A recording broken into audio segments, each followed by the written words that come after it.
કાલે મિટિંગો થઈ છે, એમાં મંતવ્ય લેવાયા છે, એની અંદર પ્લાનિંગ કરવામાં આવ્યું। સારી વાત છે।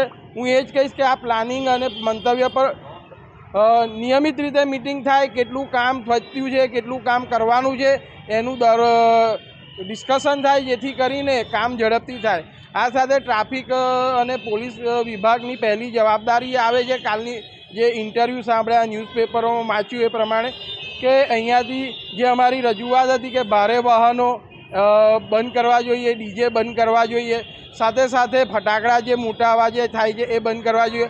તો એની પર જે વાત થઈ કાલે કે એમાં પહેલી આ જ વ્યવસ્થા કરવામાં આવશે। તો અમે પહેલેથી જ કહેતા હતા કે મહાનગરપાલિકાના ડમ્પરો જ અહીં સૌથી વધારે ફરે છે।